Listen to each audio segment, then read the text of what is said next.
Welcome to the first broadcast of Gifted Gazette. I am Jhaunea O'Brien. And I'm Emily X. Today is Thursday, December 17th, 2015. Coming up in this broadcast is the Neil Walker story, Methane on the Plane, Sleeping with Lions, Little League football season, John Cena tag teams with charity, education system / society, and Lego ladies. Now to Emily X with the top stories. Thank you, Jhaunea. First up, we have the Neil Walker story. If you follow sports, especially in Pittsburgh, then you probably know about how second baseman Neil Walker has been traded for the left-handed pitcher Jonathan Neese. Neil Walker is from the Pirates and Jonathan Neese is from the Mets. The Pirates traded Neil Walker, and they traded him to the Mets in return for Jonathan Neese. Now for what's happening around the globe.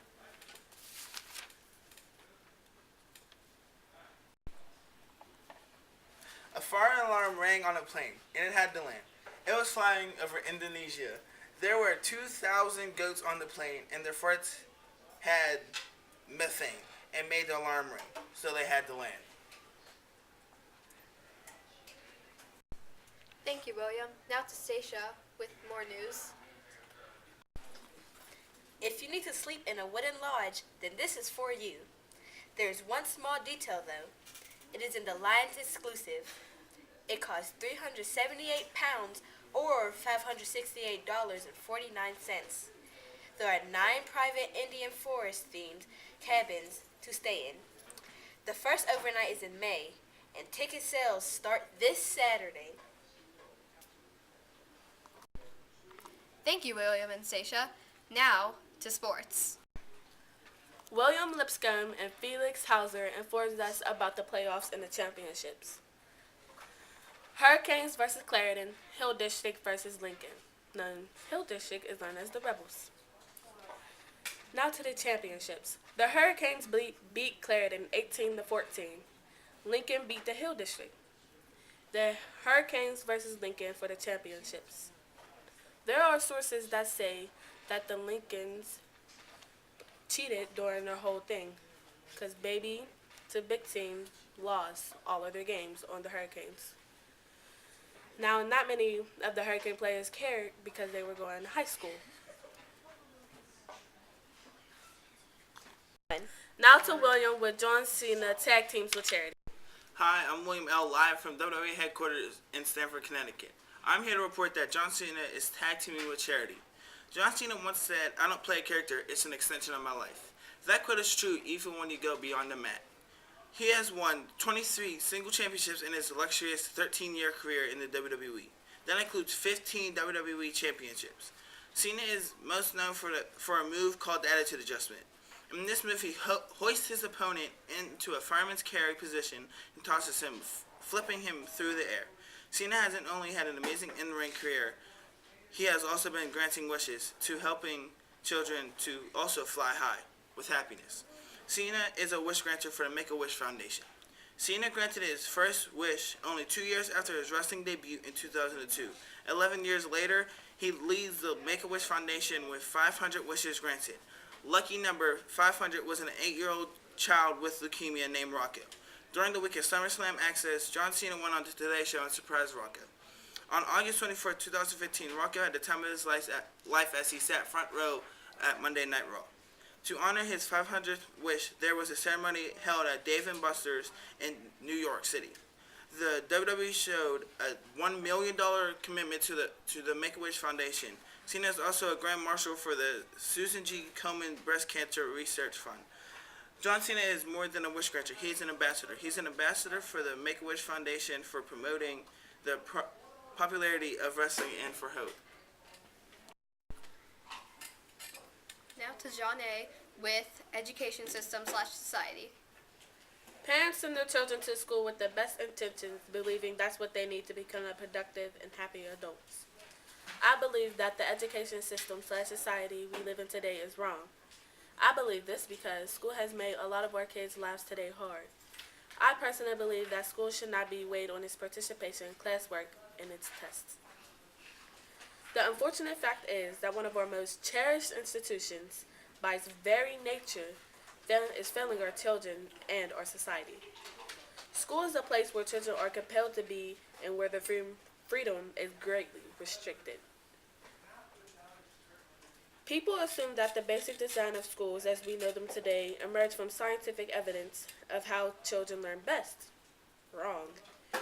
More than 2 million children in the United States base their education at home and in a larger community rather than at school. To most kids that go through middle school and high school, 6th to 12th grade, struggle because of the pressure people, including teachers, put on them. They are so worried about passing than learning. School isn't about learning, it's about passing, a high school student once said, and a middle school teacher once agreed with. In recent decades, we have been compelling our children to spend more time in this kind of setting. This is causing serious psychological damage to many of them. Compulsory schooling has been a fixture of our culture now for 7 generations. I'm not saying we don't learn anything. I'm saying we aren't learning what you expect, think, and need us to learn to live in this society and in life. I'm just saying school is setting up a lot of these kids for failure because not everyone learns the same or processes things the same way. For example, some kid can be physical, mental, or visual learners. I know there are many names for these conditions, but some teachers don't even think much of these kids or their conditions affects them in a positive or negative way. Some teachers don't even notice them. According to boardofwisdom.com, a quote says, "When students cheat on exams, it's because our schooling system values grades more than students." Even according to a Facebook user, Albert Einstein said, "Everybody is a genius, but if you judge a fish by its ability to climb a tree, it will live its whole life believing it is stupid." These quotes states that you may teach the whole class the same thing. It doesn't mean a thing because teachers are lacking at doing a good job at making sure the students know what they're talking about. Thank you, Jhaunea. Our human interest features include Lego Ladies by Emily X. Lego ladies. Building knowledge of STEM one block at a time. Do you like Legos? How about science? Is math something you enjoy? Well, if you answered yes to the first question, the second and third question should be true for you too. Legos are a building block for math and science. Legos are a kid's dream, but a parent's nightmare. Many parents are stuck thinking about how many times they've stepped on them, but the kids are just concentrated on building. Many parents think that Legos are a nuisance, but studies have shown that Legos actually help our kids with STEM, especially in the engineering part. STEM is short for science, technology, engineering, and mathematics. STEM is in many schools, even with its own after-school program. In schools, the focus is on STEM, but some students are failing to understand STEM. There are a couple solutions that could be used to help them understand, but the cheapest by far is Legos. Yes, Legos. An independent poll conducted at a special gifted program given to 10 kids of different ages showed that 100% of kids like Legos. Those same kids gave us some surprising results for the rest of the poll questions. 20% of the kids said that they went to a Lego club, while 80% said they didn't. These kids like Legos, but they don't go to a Lego club. At Lego Club, you can build robots that can do many tasks like build things and help the world, and they're all made of Legos. Now, these results are not too surprising. As said before, STEM is in Legos. The S in STEM is science, so this is something that has already been thought of. Now, remember that STEM stands for science, technology, engineering, and mathematics? Now, remember how 100% of the kids said that they liked Legos, that Legos have STEM built into them? Well, not all these kids like math, the M in STEM. 30% said that they don't like math, while 70% said that they do. Why could this be? Well, the kids said that they didn't like it because it was hard, or they didn't enjoy it, or maybe it was boring. Do you see the pattern? The kids who said that they liked math said it was fun, and it's fun because they're good at math. See the pattern here too? Now that you can see that kids who don't like math need to see how fun it is, and they need help in math. What's a good way to do this? Legos. Many kids don't like Legos though, and it's mostly girls who don't. Lego has many options for girls, but it's more or less gender inequality. The girl Legos are all pink, purple, yellow, and red. Every set includes lots and lots of flowers. It's mostly girl characters, and the characters aren't as flexible as real Legos. And the price. One set is $130. Genderized boy Legos are expensive too, but there are many plus sides. They include girl and boy characters. Boy Legos have 3-in-1 sets. There are many cheap boy sets, which include a lot of Legos. Now, don't worry, Lego sells girl sets, but not Lego friends, but just Legos. The problem is, They're just like Lego Friends, but usually even more expensive. A pink bucket is ranging from $32 to $70, or even more. Whatever set you get, the STEM learning is fun and just as strong.